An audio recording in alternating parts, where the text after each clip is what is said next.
It's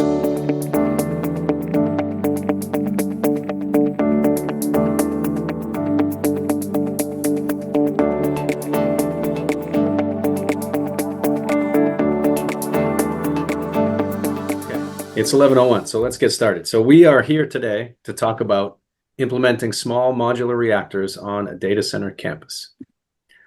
And we'll just introduce ourselves briefly. I am Mike Quigley. I'm the Chief Operating Officer of WB Engineers. I'm also an electrical engineer. I spent the early part of my career at WB designing data centers at a time when we were very impressed with a 1 megawatt site and a power density of 1 kW per rack. And we're now seeing power densities, without exaggeration, of 100 times that. So as times change, our approach must change as well. And I'm very excited about the possibility of clean nuclear energy and very pleased to introduce Jimmy Sneed here. Jimmy? Hey, thank you, Mike. Good morning, everyone. So as Mike said, or first let me introduce myself. Most of you know me, most everybody does, but I'm managing principal and I run our critical facilities practice for WB.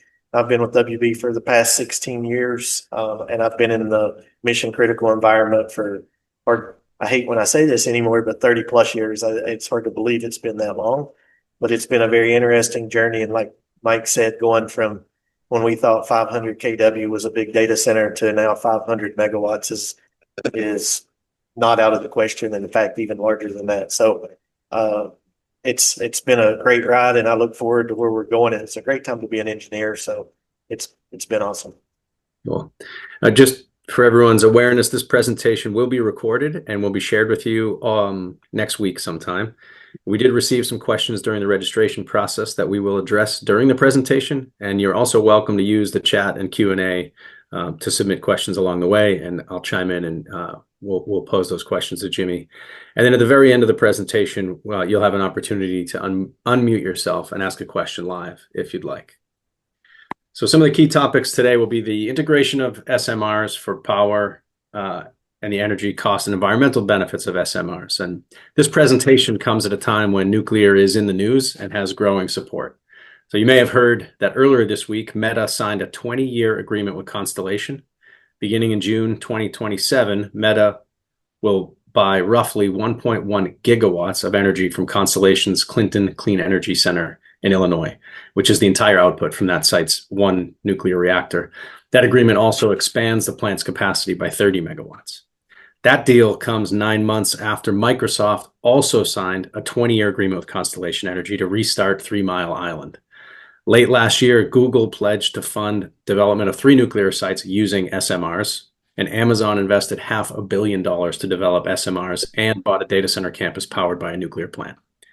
Under former President Biden, the Department of Energy backed the development specifically of an SMR project. And earlier this year, President Trump signed 4 executive orders aimed at speeding nuclear deployment.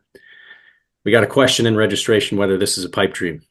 But based on what I just read, wow, this is a lot of support for nuclear power in general and for SMR specifically. So Jimmy, what do you think about that? Yeah, for sure. We're seeing a turn in the way people look at nuclear energy, and everything Mike was talking about there for outside of what Google and some of the ones are doing for their studies is utility grade, right? And Meta, for example, doing what they're doing, and Microsoft and everyone it's definitely not a pipe dream nuclear is anymore. So the question is, when can SMRs really happen? That is really the crystal ball moment. We don't exactly know when it's going to happen, but 10 years ago, I would have thought it was not in my lifetime, and now I'll be surprised if it's not in the next decade. So I don't consider it a pipe dream. So I always like to start with this quote anytime I talk about nuclear energy. Marie Curie, who discovered radioactivity, basically, and one of her famous quotes is, "Nothing in life is to be feared; it's to be understood." And now is the time to understand more so we can fear less. And so that is so on the nose for nuclear energy, because people have these predetermined notions, and it's really not all bounded in fact. A lot of it is, but we need to try to understand and not just fear. So what got us to this point is talk about ever increasing demands, not just in data centers, but in electrification, where we're going away from natural gas and we're electrifying buildings. EV charging, not just the residential stuff that many of us have, but the fleet charging. We're talking about fleets of buses, fleets of Uber, fleets of Waymo cars. And we're seeing demands on these EV sites of like 10 megawatts. I mean, that used to be a massive data center, and now we're seeing EV charging across the country. So the demands are ever increasing. So we're going to basically just looking at data centers, and they're part of it. Now, these graphs that I have on the screen, you'll probably see 15 different versions of this. This is the one that was by most alarming. By 2030, the data centers around the world will be using 25% of all electricity created or generated.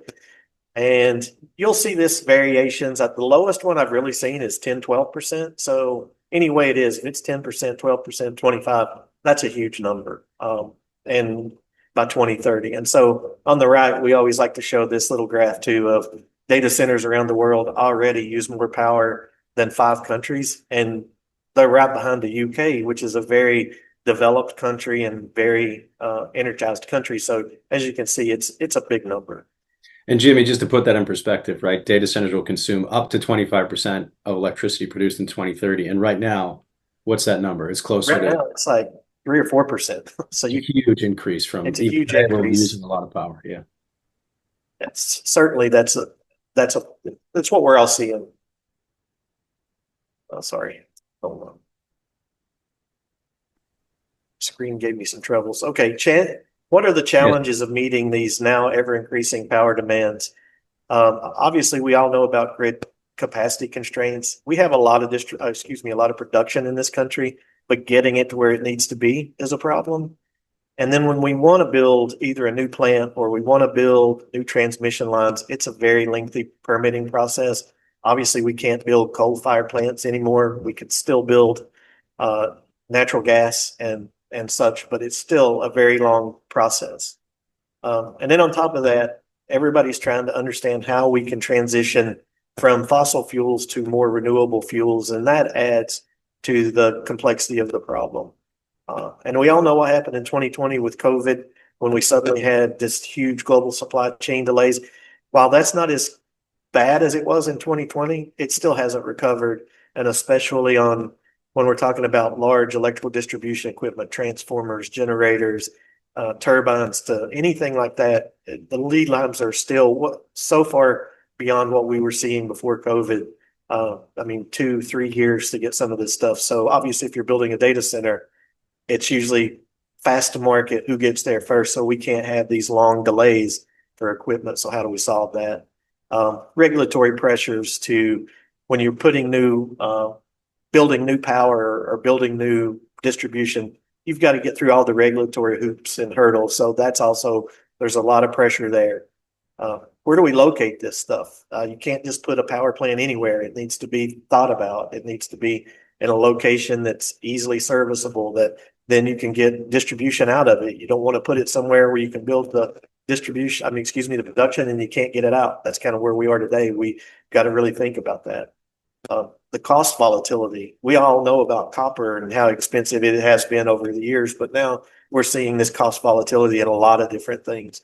So this is also what's causing us a lot of problems. And then not only the constraints to the grid, but the grid reliability risk. So a couple of months ago, I'm sure most of you heard when they had the transformer burn down in London and Heathrow Airport was down.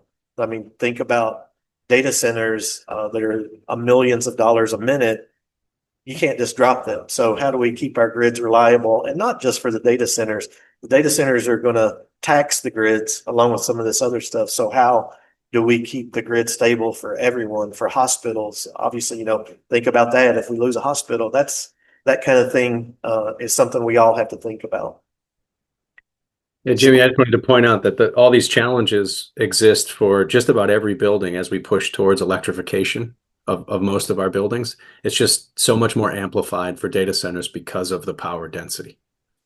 Yeah, that's a really good point. And Mike mentioned the current administration and how they're pushing for nuclear energy. Well, they're also pushing for us to bring back to the U.S. a lot of manufacturing and industrial type things. So those are also huge power consumers. So again, we've got to solve this problem. It is not just data centers. That's what we're concentrating on because that's my passion and what I've done for so long. But Mike is 100% accurate. This is everything. So when we start thinking about the sustainable side, so there's a lot of different technologies. There's wind, there's solar, there's hydrogen. And when we say hydrogen and batteries you see on here, hydrogen is more of a fuel source for generating energy, but it's a clean burning fuel. So instead of running natural gas gens, natural gas turbines, eventually these will be hydrogen. It has its own inherent risk that we all know about, but eventually, hopefully that will get solved to help battery energy storage, which kind of goes hand in hand with solar and wind, because solar and wind are incremental sources. So obviously the sun's not always out, the wind isn't always blowing. So you typically will be storing that energy and then outputting it out of batteries when you're not producing. So what we're saying here is it's a puzzle, right? And another technology that's not on here is thermal energy, geothermal. Obviously, that's another one. There's several things that we could add to this.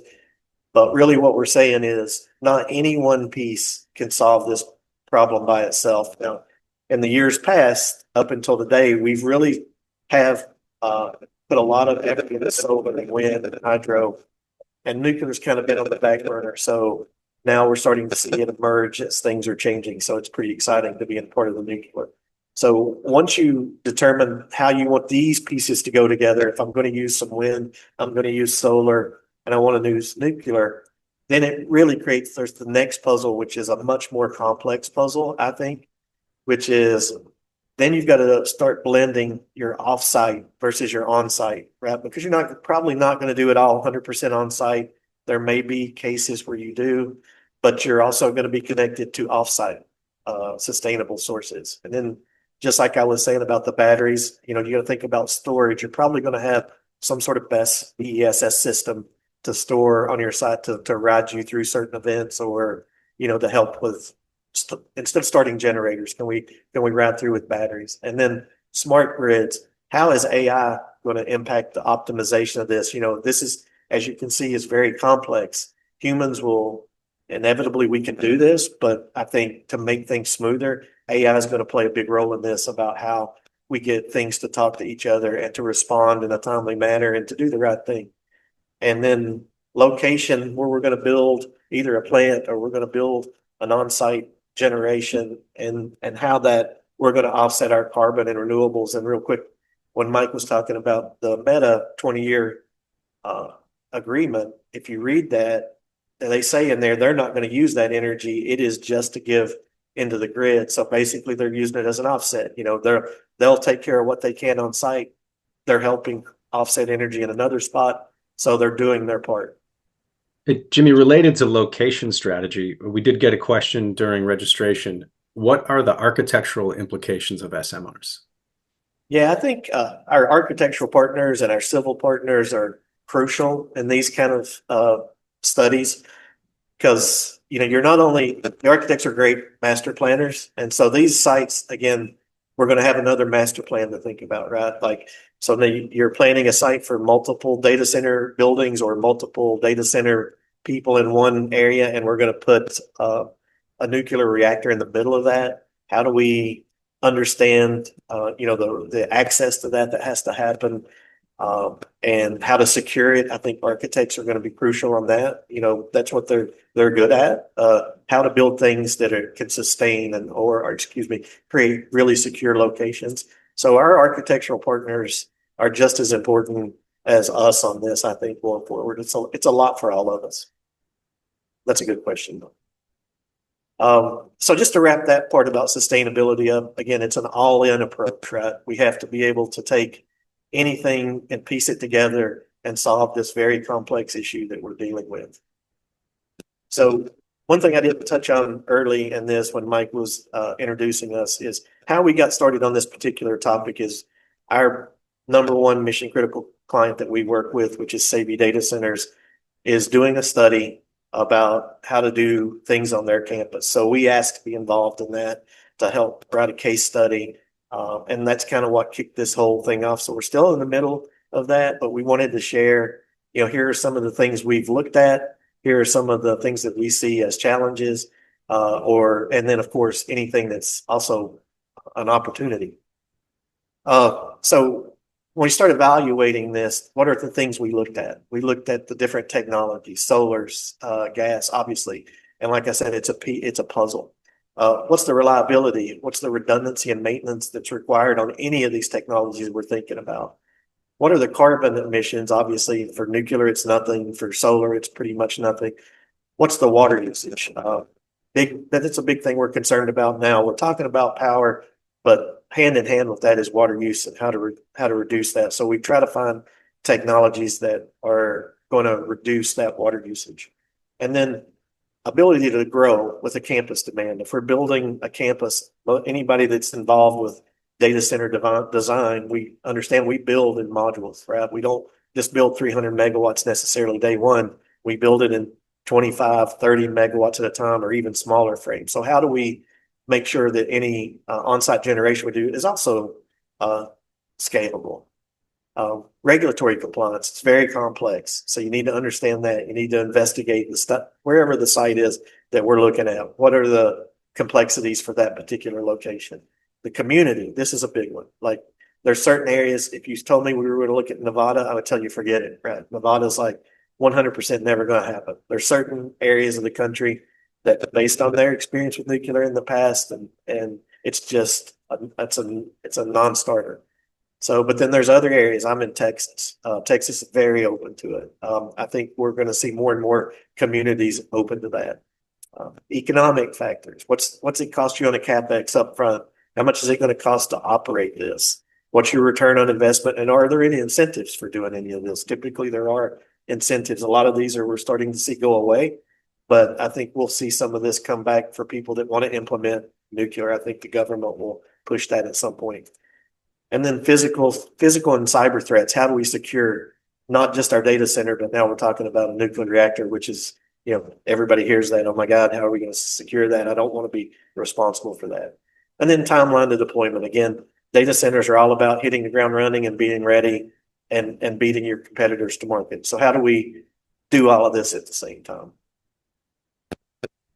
So we looked at a couple of different SMRs, or I should say, Savi's looking at a couple of different technologies, and we'll talk about the two companies that we're very familiar with.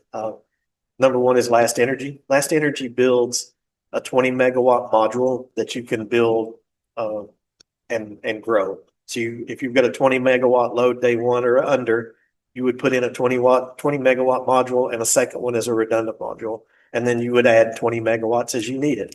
So it's very flexible. It's very easy to use. It's all self-contained. Basically what you're looking at here, I can't remember how many modules there are in this, but it's a very neat system that they do. It's all underground. The reactors themselves are in pits in the ground. And what you're seeing above is the cooling towers, which is typical for nuclear reactors. So, and then we also TerraPower. A lot of people have probably heard of these guys. They build like the 350 megawatt SMRs. So maybe this is more of, we're going to build a data center campus that needs a few hundred megawatts, and then TerraPower builds 350 megawatts, and then we service a community, or we service a industrial area, or we service a technology hub that's created there, maybe even hospitals. It just depends. It's limitless what we could do with the power once we have it. And I think that's what we're going to see. Some of the guys, some of the developers probably will look at doing some on-site things, but others may come together like Google, Meta. Maybe all these guys come together to create massive agreements to build nuclear, and then they all use it and then offsite that power to other users too. So I think what we're seeing is it's again, going back to the pipe dream, not a pipe dream. I think we're going to see this soon. In fact, actually, Last Energy is actually building a 600 megawatt plant here in Texas that the community was super excited for. So it's already starting. So looking at it from a data center operator side, obviously we're thinking about, oh my God, how much is it going to cost CapEx? It's going to cost me $1 billion. We hear numbers like $1 billion for reactors. And how do I operate that? I don't know how to put an operating budget together. for a nuclear reactor? I have no idea. So how do we solve that issue? So I think what we're going to see more, and we already see this on large scale solar plants and large scale wind farms, is that the data center operators themselves are not going to build these and own these. They're going to partner with the Last Energies, the TerraPowers, Constellation Energies to build these things. And then obviously on the utility, you are buying the power already. But if you're going to help fund and develop a site of, say, a nuclear reactor, Last Energy is going to build it, operate it, be responsible for security. We may have to integrate that into our campus somehow, but then they're going to sell you the power as a service, right? And then then they'll offsite it to the utility, whatever it may be. So I really do think this is the way we see this going, is more of an energy as a service. And I just don't ever imagine the data center company wanting to own and operate their own SMRs. And this doesn't make sense. So the next things you look at in any kind of study or case study is what are the impacts on this thing? We need to measure the impact. So we looked at it from an environmental and a social impacts. Those are our two biggest things. I mean, cost is always there, but how does it really help in the environment or hurting the environment? And how does it help us as a society? So looking at environmental impacts, nuclear energy, 100% carbon free for the most part. It's as clean as they get. Very minimal land use compared to solar farms. You look at a 350 megawatt nuclear plant versus 350 megawatts of solar power, a tenth of the size or even less.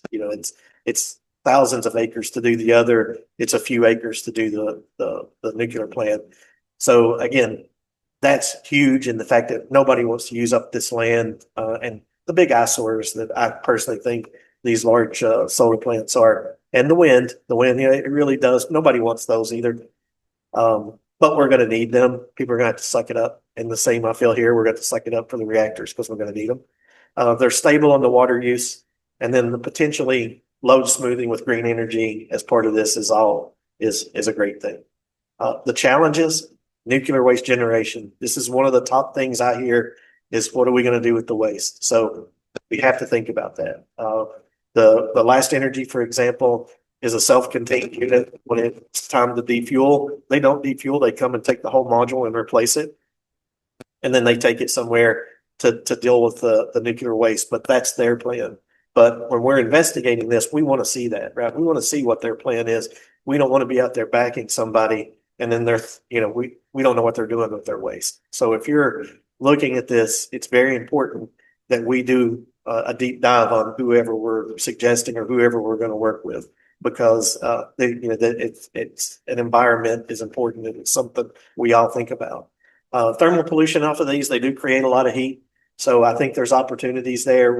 We've seen studies about maybe recapturing that heat for greenhouses or recapturing that heat for refrigeration or heating, heating water. So there's things to think about there. How can we recapture that and not kick all that back into the environment? The construction footprint, again, it's not huge compared to solar. This is a bigger deal for solar, but still you got to think about it. If you're building a campus and you want to put a reactor on it, suddenly you got to think about how much room do I need there? Now maybe I'm not going to be able to build as many buildings as I thought because I need to have this on-site generation. And then decommissioning, just like when we think about a chiller, when we've got to get rid of it or decommission it, what do we do? Or we think about transformers or refrigerants and we got to get rid of that. Same thing here. We've got to be thinking about what do we do when we have to decommission this? And again, that's why I think leaning on the guys that are the experts to this and understanding their plan is what we have to do. Looking at it from a social impact, it is job creations. There's a lot of jobs related with this. It's a very intense thing, as you can imagine. So we're going to have jobs created anytime we create any kind of nuclear reactor or any kind of generation equipment. Energy security for local communities. Again, this is a great thing. I think if we're going to build in remote areas and people that are having struggles getting power for their hospitals or anything, I look at Alaska as like one thing I always think about when I go to some of those communities up there, and they're so isolated. But even in the continental down here, we've got areas that are very isolated. So I think this is going to be great for that. It'll help not only solve our energy requirements for our data centers, but we'll also be able to solve everything else. And then I kind of mentioned this earlier. If you're building these reactors and then you're building a data center and then you're building some sort of smart facilities, this can be positioned as some sort of an innovation hub. I see this overseas a lot. We're working with a client in Vietnam that's doing something similar. They're creating an innovation city, a smart city, and they're going to position all these very technical things like data centers and R&D for semiconductors. So I see this as a potential for that as well. The challenges, public fear and opposition. We always run into that. For years, we've heard about Chernobyl and the ones of us that lived through Chernobyl and 3 Mile Island. And I'm sad to say I've been around for all of those. And then, of course, Fukushima. But outside of Chernobyl, the loss of life due to escaping radioactivity is zero, basically. It was really mishandled in Chernobyl, as we know, anybody that's seen the documentaries there, it was just handled wrong. Fukushima worked like it was supposed to. It shut down. We learned a lot of lessons there. Don't put your generators below sea level. So if a wave comes in, it washes out your generators, and that's basically what happened there. Was they lost their emergency power when the tidal wave hit. They designed a breakwater for a 20-foot wave. They got a 30-foot wave. So learned a lot of things about that. But in the end, it did what it was supposed to. It did shut down. That area is going to be in trouble for a while. But the thing is, we need to understand the loss of life was very minimal based on the actual reactor. I think one guy died when they were working on the solutions. And then, of course, a lot of people died with the tidal wave. And the fear, the people that really pushed the fear always point to Fukushima, but wasn't the reactor that did most of the damage. Potential property impacts, clearly. Some people are going to say, you build a reactor next to me, that property is worthless next door. I could understand that. So you've got to think about that. So the sites that we've looked at have been out in very impoverished areas that this really isn't improving the property value. It's really not impacting it, but I can see this being a concern, and you should always consider it. Inequitable risk distribution. Again, that's people going, why am I taking the risk of putting this in my backyard? I don't want it here, put it somewhere else. I'll use the nuclear energy, but keep it hundreds of miles away from me. And then emergency preparedness. If in the event something does happen, having a plan in place for the community at large, not only the people at the reactor, but the community at large. That's always a challenge. And then after we did all this, we looked at all of these things, and then we started thinking about, so what are the barriers to deployment? There's always barriers to any new technology or anything we're doing. Looking at it from technical barriers, it's the integration complexity. Obviously, when we start talking about 6 different things that we're trying to bring together and integrate to one power source for one facility. Load profile challenges. I mentioned it earlier that AI introduces a interesting challenge to utilities, and it will also impact nuclear reactors. AI is very challenging as it can go from like a very low load to its max and then back down a few seconds, then back to its max. Well, that's tough for, if you had a gen or anything carrying that load, it's really tough. The utility can absorb that because of the size of the utility, but it still is a challenge for them. So if you put a reactor on that, same thing, it struggles. So if I've got a reactor that's dedicated to running AI, it does not like going to 100% and then down to 5%, up to 100%, doesn't like that. So how do we manage that? So one possible thing, again, looking back at the puzzle, the nuclear reactor that we may add or with the nuclear component may feed the consistent loads like the HVAC and things like that aren't going to ramp up in those kind of levels, while as the others, we put on more stable things that can handle that up and down load. And then, of course, security and safety, which we've talked about a lot. How do we secure it? Regulatory barriers, licensing delays. The big reactors, the big gigawatt reactors that we've seen designed in the U.S., Vogtle was the last one in Georgia to come online. From the time they submitted their paperwork till they actually came online, over 30 years. So clearly that's not going to work. So I do think we'll see based on some of the push from our current administration and push from the big users like Google and Meta and Facebook. I think we'll see pushing from all sides that will help us come to an understanding about how we can help reduce these licensing delays and the zoning issues and work on a better framework of how this is going to work. So I think we'll see a lot of movement in the next decade for sure, and maybe even faster. Economic barriers we've talked about. It's a really expensive endeavor to build a reactor. We're talking $1 billion. It's not like something that we think building a $400 or $500 million data center, and now you want to add $1 billion for a reactor. So that goes back to the energy as service. We got to think about that. And then competition with other renewables.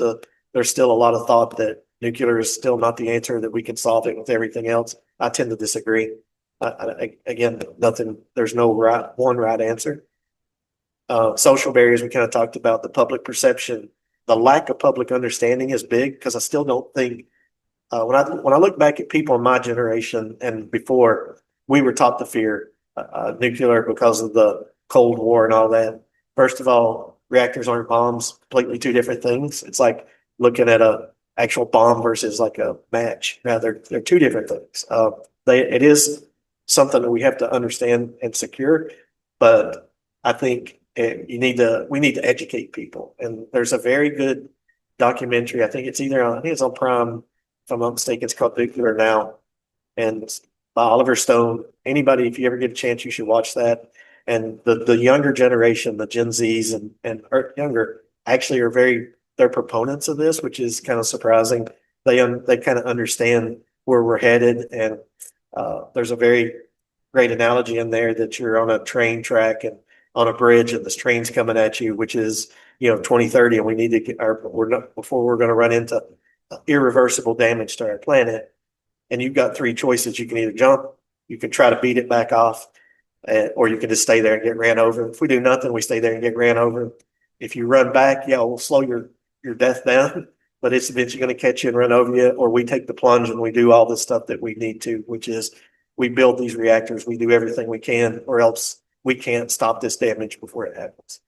And the Gen Zs, and I get laughed at when I say this, but I saw a TikTok for people go, "You watch TikTok?" No, not really, but it comes up occasionally. And it was one of the young influencers really pushing the U.S. government to figure out a way to make nuclear happen. So I have a lot of faith in our younger generation on that side. So we talked about Marie Curie's quote. Here's another one. This came to me from Michael Crabb with Last Energy when I did some stuff from him a couple years back. And this is Mark Twain. It ain't what you know that gets you into trouble. It's what you know for sure that just ain't so. So basically what we're saying there is all these people that think nuclear energy is just a disaster waiting to happen. You think you know that for sure. It's just not true. There are parts of it's true. So you don't get in trouble by what you don't know. You get in trouble by that second part. So very interesting quote. And I think, again, that plays into this nuclear conversation very well. So lastly, coming up towards the end here, we looked at what we learned through this. So regulatory timelines, they clash with the data center standards. Clearly, we've talked about that. Data centers are moving at the speed of light, and regulatory moves at a snail's pace. So they're at odds. So that's something we've got to deal with. Financial structures must be innovative. So we've got to think of ways to pay for this. And we talked about that with energy as a service and such. The public perception, you've got to manage this early. If you're out doing due diligence for a site and you're weighing purchasing a site here or there, you better engage the public early if you're thinking about putting this kind of technology on your site, because they can drive this into a never-ending circle of never getting it approved. So always do your homework on that.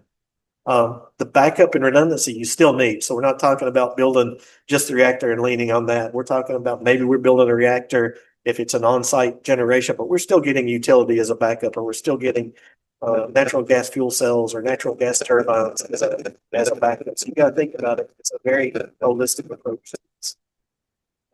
Data center load profiles may not match with reactor outputs. We talked about that. It's been pretty steady on most of the things we've seen in the past on data centers. Their load profile would be going on pretty well, but now with the introduction of AI, this introduced a new thing. So, and a couple years back when I first started looking at reactors, I would have said, yes, this is a solution for all data centers. Now we got to think about it. Vendor and technology risk is real. And what we're saying here is not that we don't trust these vendors or not that we don't trust the technology. It's just like anything that's new. Everybody's trying to get in the game. So make sure you do your homework, right? Like the Last Energies of the world, the Terra Powers, the New Scales, all of these people that have really done their homework and have their things in order. Yeah, we trust them. It is a new technology, but it's a proven technology through a lot of testing and R&D. So just make sure you do your homework on that and don't select anybody that could put you at risk. So that was the lessons we learned. And then the last part before we wrap up is recommendations we would make to anybody that's thinking about looking at one of these as this technology at one of their sites. Engage regulators early and proactively. And people like Google and Meta and of the world, they're doing that. They're really engaging with the governments and the lobbyists now. And you really need to do that. Again, this goes back to your site selection, and whichever site you're on, make sure you've looked at this up and down. Choose a technology with a clear and proven path. We just talked about that. Plan for the hybrid energy model. Again, it's a puzzle. And pick a site with nuclear in mind, not just your data. So don't just think about, hey, yeah, we've got fiber access. Yeah, we've got XYZ access, but do we have the ability to put a reactor there if that's really in our long-term plan? I'm looking at it from an engagement, financial preparedness. Get out to the community early. We see this a lot with the data centers in general, because any of us that's involved with that knows the pushback that we get on the data centers in general. Now we go to a community and say, hey, we're going to build a data center and we're going to put this nuclear reactor next to it. Now you've got two things you're fighting. So again, educate early, reach out to the community early, figure out which of these communities are really open to that. And then lock down your financial strategy. That has to be done up front. You have to have that partner in place, or you have to have that seed money that you're going to give to that partner. Whatever you need, that needs to be locked down super early in the process. And then operational resilience and end game planning. So ensure your data center and reactor load flexibility. Again, maybe the reactor is serving your constant loads while the utility or our other forms of power are serving our very volatile AI loads. Prioritize cybersecurity and physical. We know about physical security, but prioritize cybersecurity. I just read today, again, what we read in the news is only as good as where we read it, but some of the solar panels from China had some things in it that we can't explain, but it's caused some concerns about maybe they're trying to access our grid through this technology. So again, cybersecurity is where I think our greatest challenges lie.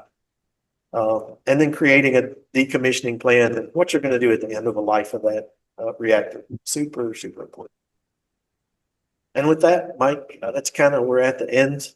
So you want to jump back in? Yeah. So, Jimmy, we did have a question. When, in your opinion, do you think the SMR technology will be widely available for beneficial deployment? That's one, if I had the answer to, I'd be rich, right? But I do think, like I said earlier, I look back 10 years ago, I would have said it'll be the next generation's problem. I really see this in the next 5 to 10 years. I think we'll start seeing progress, and we'll probably start seeing at least the R&D reactors we're definitely going to see. And then shortly thereafter, some online, and Last Energy's already doing it. We're going to see it at utility scale. We're going to see that continue to grow. The on-site stuff, I'll be behind that. But in the next couple of decades, for sure, we'll see data center campuses with these around them.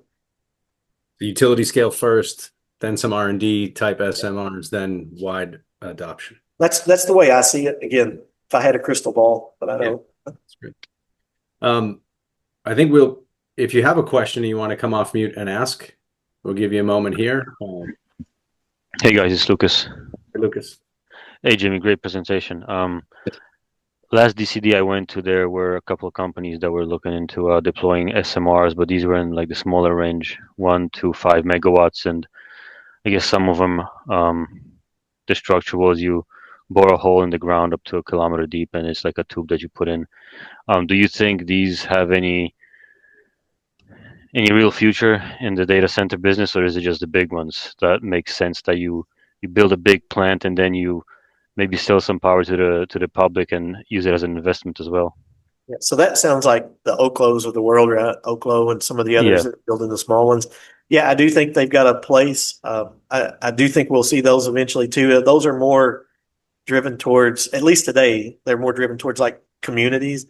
But yeah, I mean, like we were saying, if we're not going to drive the computer load, but we're looking at maybe doing the Right. HVAC, so sure, I see this, that could have a potential if they can work it out. Yeah, I remember some of them were saying they are looking to deploy end of 2028. They were, Yeah. So yeah. So I mean, I think that's you got to a take bit that too with a grain of optimistic. Yeah, you got to take that with a grain of salt because they're trying to sell it. Yep. I do think that's very optimistic. I mean, it would be great if that happens, but I do think it's more like we're probably more 10 years out than we are 3 or 4 years out. But you never know. Okay. Any other questions? Hey Jimmy, it's James out in Ashburn, Virginia. How you doing? Hey, James. Hey, just a question on are they any discussions in the separating distribution into like, right now we have, say, like on the East Coast here, we have Dominion, Virginia, and they're up and down the East Coast. So if somebody wanted to really shut us down, or something catastrophic happened like at Heathrow, then the East Coast is down. Or is there discussion of doing the small reactors for just providing power to the data center environment and then separating out commercial and then, residential so that they could kind of balance things out, your nuclear, wind, solar for residential along with gas? Yeah. To be honest, James, I'd say all those conversations are on the table because, we learned lessons in Texas about that a few years ago. But Texas isn't connected to anybody, right? So it really Right. hurt us, right? When they had the power here, the whole state of Texas basically lost power and we're not connected to the East and West Coast grids. But yeah, it's definitely, I think that would make a lot of sense. That kind of talked about that a little bit earlier when I said that maybe we build on-site power generation, but our backup is utility. And it could stay that way, or we run on utility. It's like we do gens today, but most Right. of our high demand stuff will be connected to what we control. So yeah, I could see that being a potential solution. Yeah, because then I would think it would balance out the load Yeah. amongst every party. Yeah, it's putting the right technology, whatever's creating the power to the right type of load. Yes, that's critical. Thanks. Hey, Jimmy, we got a question in the Q&A. Assuming permitting and delays are behind you, what is the build time from breaking ground to operation for various size SMRs, 20 megawatt, 100 megawatt, gigawatt? So what's a construction schedule, I guess, once you're permitted, if you had to? Yeah, that's a good question. I'll try to get you better answers on that. One thing I would point you to is these companies' websites like Last Energy and TerraPower. They're all very good. They've got a lot of things you can download and talk about that. I'm thinking it was in the 18-month range for these 20 megawatt modules or something like that. I can't remember. It's faster than you'd think. Now, when you start talking about these huge ones, the 350s and stuff, we're still probably talking about years. Years. Okay. Yeah. I mean, just my guess, because it's still a very technical thing to build, especially the Last Energy they build those in Houston, actually, if I'm not mistaken, and they ship them to the site and they drop them in the hole. So you're preparing the site while you bring these out. So I think their process is a little faster, but of course it's smaller and you're building smaller modules. Whereas anytime you're building anything massive, it takes a while. And they tell a story about a nuclear reactor they're building in England right now, one of the legacy utility scale. They've got 10,000 employees at any one time on site and from 30 different countries. And so their bill for their catering for their food is like in the millions of dollars per every 6 months or something like that. So just managing that process on something that large is tough. That's why I have a lot of faith in what Last Energy is doing and the smaller ones, at least to get us started. Okay. Any other questions from the participants? Hey, Jimmy. Yes, my name is Sushant. Nice presentation. I want to ask, what is the reliability factor for this SMRs? Like, how often do they need to be turned off for repair, maintenance, testing, or any kind of sort? Would there be like a reliability factor, or how reliable they would be? For data centers, we always want, Yeah. 2N when it comes to services coming in. So if I'm thinking of an SMR, do I need to build like a 2N infrastructure if I'm planning? Or how does even for small, say 20 megs, if we come close to those installations? Yeah, I think we're going to have to look at that on studies, right? Like you're exactly right. We see that all the time about 2N on the service. We're bringing two different services in. So maybe it's more like if we're building our on-site stuff, we're going to have the utility as a backup. Or if we really are remote, then we have to think about that. You're right. They're very reliable. The last energy one in particular, I know, it's just every 20 years they have to replace them or something in that range when they have to replace the modules. So I think it would just go down to what you're comfortable doing. If you're going to do a 20, do you need two 20s with a one in the middle that could go either way? I don't know. It's still so new. We need to look at that. So I don't know the reliability studies are off the top of my head, but there's a very, very good question. And again, I would point you to these, to their websites because they've got some very good stuff. And then in the meantime, we'll take these questions and I'll see what I can find and I'll kick this out to everybody too. We do have another question. Before I go there, I just want to mention that the QR code on the screen is a short 3-question survey about this webinar. So we would be very grateful if you could spend a few minutes here and fill that out for us before you do go. But the next question, Jimmy, was, can SMRs contribute to ESG targets or qualify for carbon credits in today's environment? 100%, because they're zero carbon. So if you're taking power from a utility today that's coal fired, but you switch to nuclear, that's what you're getting. Same thing with Meta. That whole thing with Meta buying the 20-year agreement, again, they're carbon offsetting, right? So they may not necessarily be impacting their facility directly, but they're providing the money for that. So they're taking advantage of the carbon offset. But nuclear is as clean as it gets. I don't think anybody can argue that. Even fuel cells and things like, solar panels and wind energy, isn't the carbon output is still a little higher than nuclear, which is basically zero. So yeah, 100% it would count towards your ESG goals. Okay. Any other questions?